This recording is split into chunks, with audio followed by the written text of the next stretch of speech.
11.2 is live, and that means you shouldn't be wasting any of your time, especially this first week and maybe even the second week. 99% of players will do this wrong in Season 3. Don't be one of them. Get this right, do all of your shit correctly, and make sure you are optimizing your time to gear out and prepare yourself for Raid and Season 3's kickoff. Here we go. Okay, Season 3 has finally arrived, and after spending countless hours on the PTR learning all the systems, I'm here to guide you step by step. In today's video, we're breaking down the biggest mistakes you'll make in Season 3 and how to avoid them, from tricks to gain substantially more reputation, faster and way more efficient gearing upgrades, new delve tricks, and way more. So if you're ready to make the best use of your time... By the way, maybe I didn't mention it as soon as this is comeback kids, okay? Yeah, they typically do all right avoid getting with these. overwhelmed, let's jump right into it. Okay, ladies and gentlemen, the wait is finally over. Oh, there it is. Everyone who's watched, subscribed, commented, Ooh, and believed and they got in the merch channel, now? our brand new limited edition merch drop is finally here. I gotta get my It bald represents cap merch everything going. we're about at the Comeback Kids. A community, partnership, Also high Furry energy, Forge. and Gotta get grit. that So launched. if you want to represent something bigger than just a game, now's the time to join the movement. You can check out the brand new merch live now in the link in the description below or at cbkmerch.shop because it's never too late for a comeback. Ooh, I like that. Okay. Okay, now the very first thing you should do when you log in today is immediately head on over to the Dark Moon Yeah, because Fair. it's live. Dark Moon No, Fair's live. I'm not joking, because for this week only, you're going to have access to a massive limited time reputation booster. And this is critical for progressing the brand new reputations in Koresh. The first bonus is from the Dark Moon top hat that you can acquire from the vendor using fair tickets. This gives you a 10% bonus reputation for an hour, and then additionally, you can hop on the Dark Moon carousel and let it stack up to 60 minutes to get another 10% buff for 1 hour as well. That right Nice. there is a 20% reputation bonus, and yes, it works for world quests, campaign quests, renown turn-ins, and everything else in Koresh. Don't forget also, the Dark Moon Fair tickets are warbound, so you can transfer them across all the characters that you have. So make sure to stock up on a few hats, Cool. and you'll be good to go. Additionally, a lot of players are Dark Moon Fair ends on August 9th. Just FYI. going to be making the mistake of not doing everything possible while these reputation bonuses are active. You have all of the side quest storylines in Koresh, and they reward you with a huge chunk of reputation. And also, while you progress through the chapters of the campaign, you'll be earning thousands of bonus reputation, since those grant a really big chunk as well. On top of that, don't skip the world quest because you'll get reputation from them also. But I do recommend waiting to do the world quest until you get a tier 3 contract off the auction house, because that will give you a bonus 15 reputation per world quest. And What is trust- this? A tier 3 contract. Sign the contract and get gain 5 reputation with them every time you complete a world quest in Kazalgar. Oh, wow. Do these things randomly drop off of shit? He said buy it off the auction house, but I wonder where people get it from. me, this sort of thing adds up fast. So if you end up timing this right with all of the bonuses and a tier 3 contract, you'll be flying through the renown track faster than 95% of the players Of course, out there. Sam doesn't Another know. trick so many players forget is that Guys, I don't do any rep, okay? I never go out of my way to grind rep. Just realize that. You noob, it's crafted by a scribe. Oh, it's part of the crafting system. Of course I wouldn't know that. I don't participate in that garbage. the renowned vendors from the earlier Surprise. zones may still offer you one-time reward pickups that scale based off the current season we're in. So what that means is that if you've never claimed your rewards in Season 1 or 2, you can go back to these vendors right now in What? Season 3, and they'll reward you with power like Valor Stones, carved ethereal crest, and other supplies. I just recently finished up leveling They'll give you the new crest. That's kind of broken. What the hell? What? So you can go back and just turn in the quest for... That doesn't make any sense. Only the new... only on new alts? Okay, I was going to say, just leaving your quests uncompleted and then doing them, that doesn't make any sense. Okay, yeah, the new ones. a Night Elf Warrior to max level, and because I haven't picked up Got any it. of these rewards in Season 1 or 2, they will now all scale to Season 3 content and flood me with hundreds of crests before I even get to swing my sword. It's one of the fastest catch-up mechanics available, make and a new most alt. players have no idea this even exists. So before you grind anything else, take 2 minutes to check Dornagal, Ajkahet, Hollowfall, and the Undermined Renown vendors, because you might have some progress there. Now, when it comes to gearing in Season 3, the functionality of it all is exactly the same as the previous. It can't be any tune if you didn't collect the rewards. That's kind of busted, though. So you could have legitimately strategized that way and just kind of left the quests uncompleted. Yeah, just left didn't complete all these quest lines and then just go back and do it now, and you get yourself the new shit rather than the old shit they used to give. If you never pick them up in the last, yeah, that's what I'm saying. You just leave them unpicked up. Have an alt that you literally just don't pick up those quests until the patch goes live. Seasons. But by far the biggest mistake you could be making is wasting your crest improperly. This is something I see beginner players do and even seasoned advanced World of Warcraft players make because of how overly complicated the gearing upgrade system is. Your number one biggest priority when it comes to gearing in Season 3 absolutely has to be focusing on the upgrade reduction brackets. This is mandatory when it comes to saving hundreds of crests and valor stones. The reason is because once you hit these brackets, you get a 33% discount. So please, just because you get a good piece of gear does not mean right. He's talking about the discount that you get because you hit a certain item level. Oh, okay. Take all of your crest and valor stones and invest into it. In every armor slot, you need to be progressing your character evenly across your equipment to hit these brackets. He's right. This is a mistake. I made it. It was like one of the seasons. I think it was season 1. I had like bracers that I could not replace for whatever reason, and I should have just went and like bought some off the auction house at some point because they were holding back all of my crest upgrades. Because I just was not getting high enough item level in that slot. I'm telling you right now, this is the secret sauce in gearing up efficiently Only one mistake, in retail WoW. For this season, you want to do your best to hit 681 across every item slot, and then advance to the 694 bracket, and then advance to 707, so on and so forth. If you hit these brackets properly, you will get an achievement that greatly reduces the cost, and it will even allow you to convert these crests into the higher tier crests. Yeah, this is actually really good advice that I would have never thought to say. But yeah, getting these brackets is really, really important. Sam, are you going to participate in the, are you going to get a crafted weapon this season? How dare you even ask that question? Of course not. Which makes gearing substantially easier. An easy way to tell where the brackets are is when you upgrade your gear. The second it starts showing 2 crests required to upgrade that said piece of loot, you immediately stop and you go to the upgrade level before. Additionally, for at least the first couple of weeks of the season, you also don't want to spend any of your ruined or gilded crest, and you just want to save these for your Spark crafted gear to get some of the best loot in the game. From there, you take it to a crest vendor, buy what you need, and craft the best in-slot item. Moving on, don't forget, after you complete the Season 3 campaign in its entirety, opening on August 19th, you will be able to enter the Manaforge Omega raid in a story mode version to fight the last boss, Dimensius the Devourer. Right. You'll be able to complete the raid and earn a free 704 piece of gear. This is something you can do completely solo, and the quest is most likely going to be in Tazavesh. This is cool, but I mean, probably by the time this happens, I think most people will be around 704. If you've been playing the game consistently, that's what, 3 weeks away? Yeah, I mean, 3 weeks, people are just, well, you're going to have 1 week of Season 3, so maybe not. It's 2 weeks away. So you'll have 1 week of Season 3, actually. This probably still will be an upgrade for a lot of people. The renown vendor. This is something Blizzard has done the last 2 seasons in the War Within, and it's a very easy way for players to get a high crafted piece of gear, which you can then recraft later on into a gilded 720 piece. When you accept the quest, you'll be grouped up with a raid of AI teammates that are there just to give you a starter interaction of the final boss in the fight, and it will allow you to complete the raid in a story mode version, which is really fun. Moving on next, is there any difference between a group of AI teammates and an entire raid of people using single button rotation? It's probably the same thing.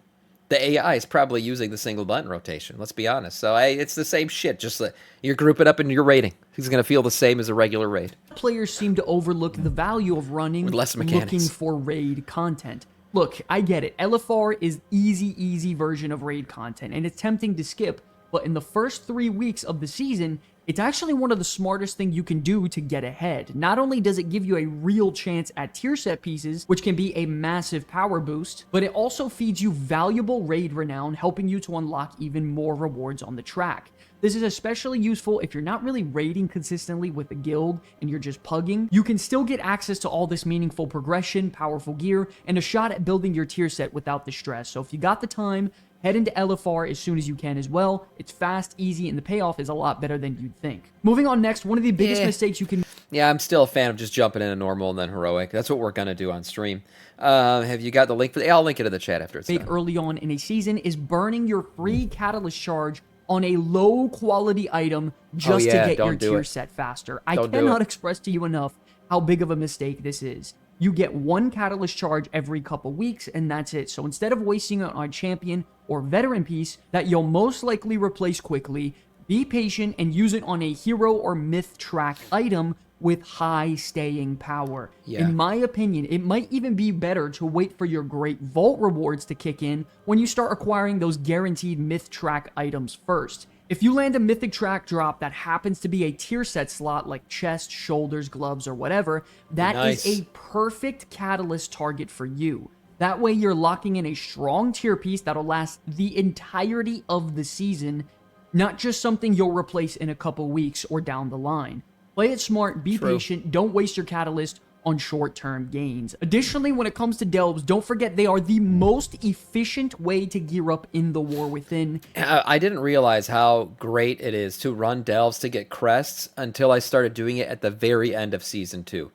And then I found out, I was like, damn, you could just like really pump out 3 delves so quick and get a bunch of gilded crests. Like, honestly, a couple minutes.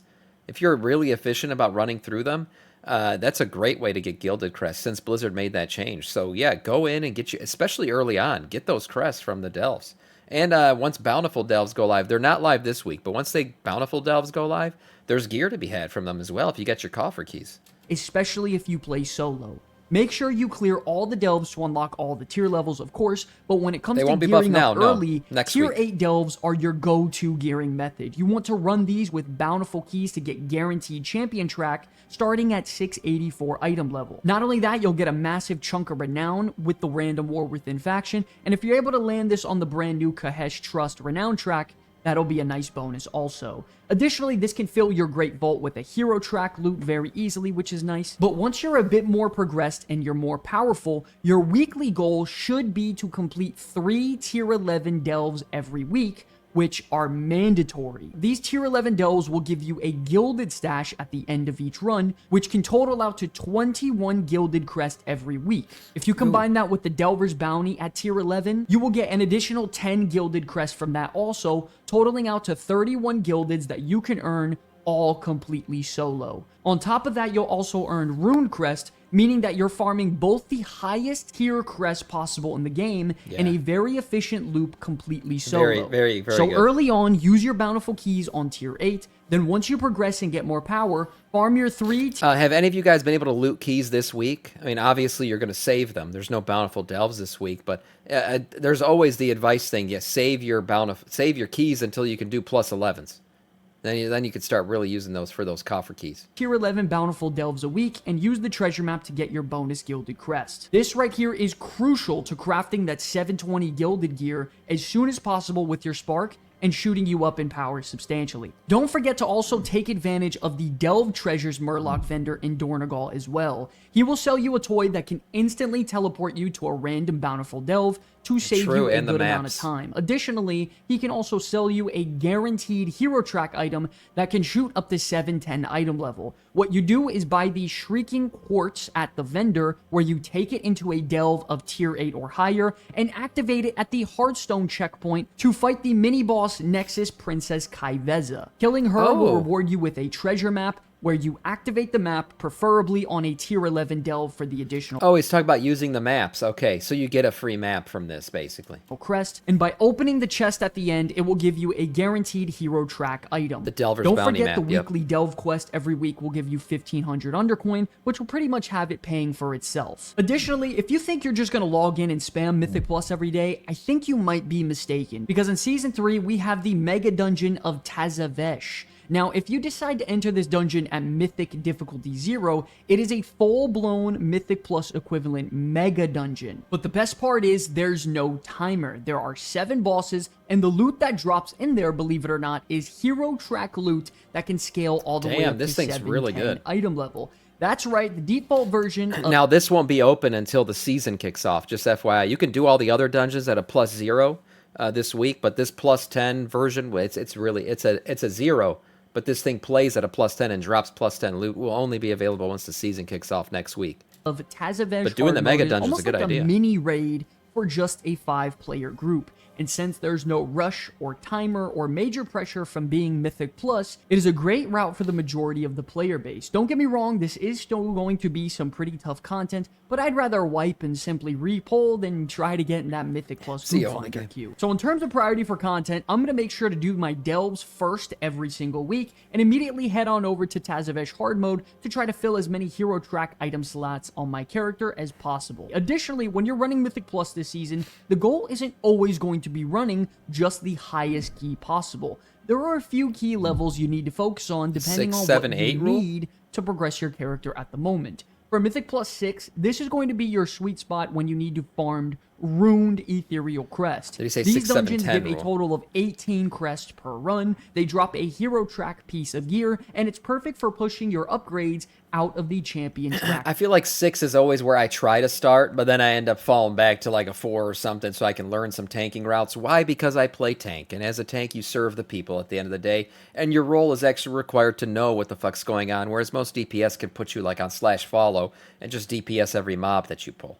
So it's a bigger role, more important role, and, you know, I'm willing to do it. I'm willing to do it for the people. So, yeah, I'll typically try to learn the keys at like a +4, and then I start going into 6, 7, 8, 9, 10, all that shit. And I'll do some +12, some +22s, maybe if I'm feeling it, but if I'm not, I won't. Here. At Mythic Plus 7, this is the first level where you start to earn Gilded Crest at 10 per run, and this is required for those Myth Track upgrades. Not only that, you can even buy the Gilded Crest conversion to craft your best in slot Spark Gear, and it's a very nice sweet spot for farming because the dungeons aren't that difficult, but it could start rewarding you with some of the best crest in the game. At Mythic Plus 10, these are the dungeons you want to target farm for guaranteed Myth Track loot gear. in your Great Vault. Completing these +10s will fill your vault with 707 item track gear, which is as high as it goes outside of Mythic rating. You'll also be earning a nice chunk of Gilded Crest as well. And then lastly, at Mythic Plus 12, this is that sweet spot to be farming up to 20 Gilded Crest per run.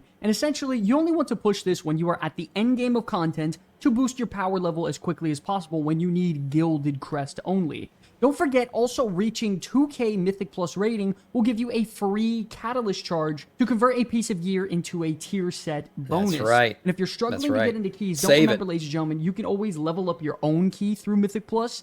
And then if that's even a problem, go ahead and run Tazavesh Mythic 0 to get starter hero gear and climb up. Run my own key? What do you think I am? Run my own key? What is he talking about? If I'm going to break a key, it's not going to be mine. What? Ridiculous.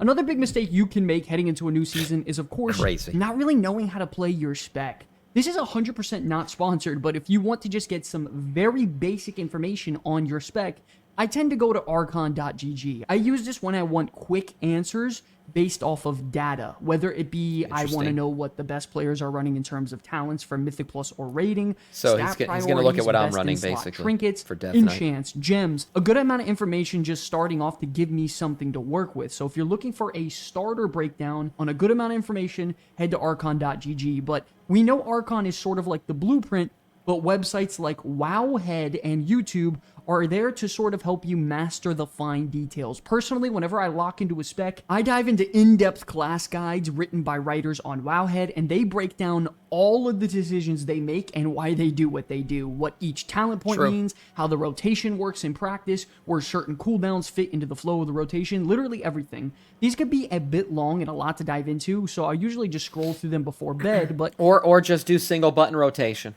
Okay, just figure out what the spec is, put your spec shit in, and then just single button your way through the rest of the expansion. We all know there's going to be people that do that. That's okay. That's okay. You're allowed to play the game however you want. If you're more of a visual learner, you could, of course, still just look up class guides on YouTube to get a basic... But in all honesty, like, it could be a way that you learn your rotation. You go to a target dummy, you look at what the single button rotation is suggesting for things, and you try to learn it yourself. That's all another way to figure things out. Understanding That's called and easy knowledge mode, point from some creators out there. If you pair all of this together with, like, some minor practice at the training dummy, trust me, you'll become substantially more confident in your gameplay.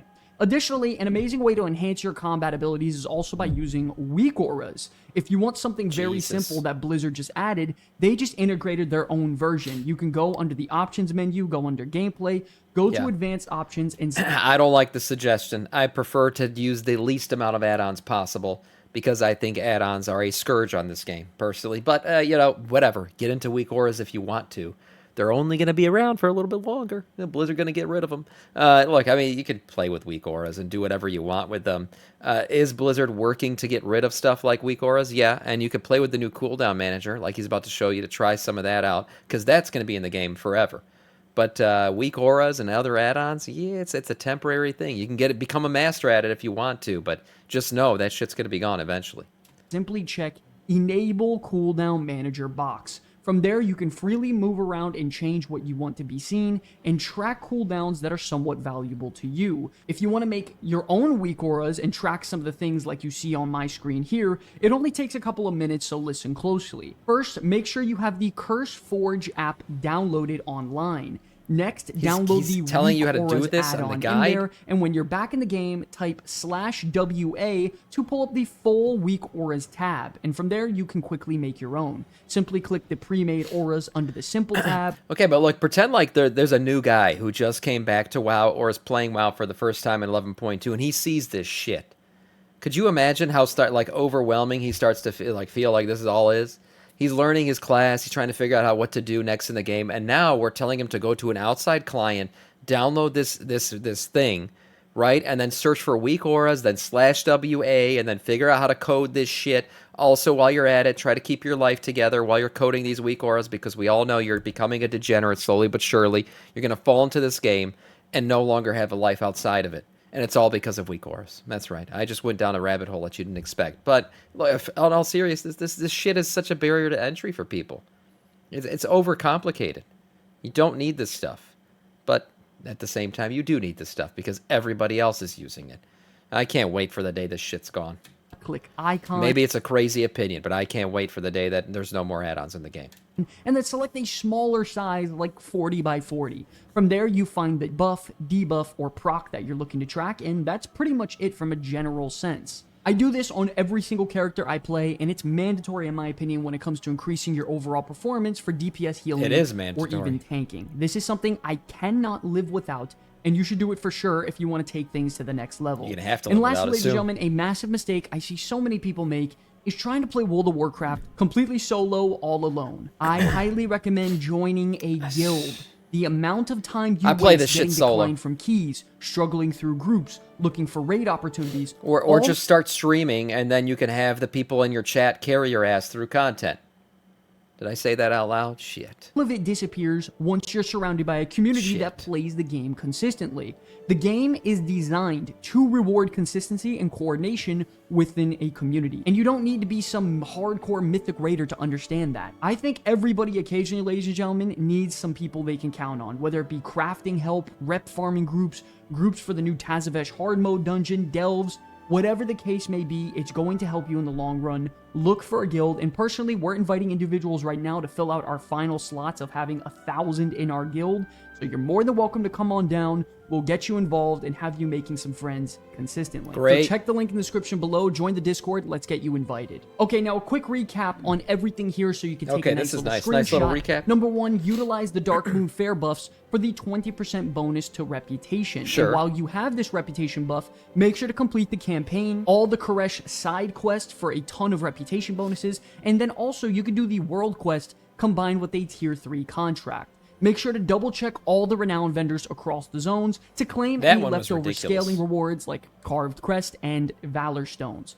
When it comes to gearing up, make sure you hit those brackets of 681, 694, 707, and 720. This will give you a nice little reduction, and also make sure to save your Gilded and Rune Crest to craft your Spark gear early. On August 19th, we'll be able to complete the story mode version of the raid for a free 704 crafted quality piece. Might actually be Run useful, LFR 704. for early chances at tier set bonuses and easy raid renown track progress. Make sure to only use your catalyst charges on hero or mythic track items to increase their longevity. Good and advice. for early on in season when you're running delves, make sure to run Bountiful Delves tier 8 for champion loot, and once you progress in power, run 3 tier 11 delves a week for big gilded crest. You could also purchase the Shrieking Quartz from the Delve vendor for a guaranteed hero track item every single week, and I highly recommend... Reminder, Bountiful Delves won't be available until next week, until August 12th. prioritizing the Tazavesh Mega Dungeon rather than Mythic Plus early on, as it scales to hero track gear and has no stress of the timer for an easy gameplay opportunity. Once you eventually get to Mythic Plus, follow the 6, 7, 10 rule for Rune Crest at Mythic Plus Tier 6, Gilded Crest at Tier 7, and then farm Tier 10s to fill out your vault with Myth Track loot. Add weak auras on your screen or Blizzard's built-in cooldown manager like we showed you earlier in the video, and make sure to join a guild so you're not lonely. Hope you guys enjoyed the video and got something out of it. If you did, leave a comment saying Season 3 hype in the comment section is not below. available this week. Good luck on the season launch this week, everyone. I'll see you in Koresh. Nice.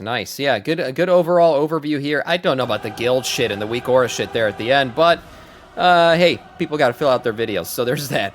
Overall, though, really good points. One really good one that I hadn't thought about was hitting those item level caps in every single slot to quickly reduce the cost of upgrades. That's a huge one.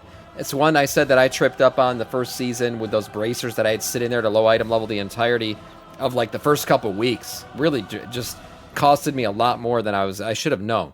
But anyways, that's a big one. Doing it Bountiful Delves and all that shit, yeah, when they all go live, of course, important. And Tazavesh, the Mega Dungeon Tazavesh, seems like it's going to be a really fruitful way to gear out. That's a mini raid. You're going to get a lot of gear from that thing. That seems like it's going to be a really good way to gear out, especially when it becomes available next week. It is not available this week, King Julian. And that is all in terms of news.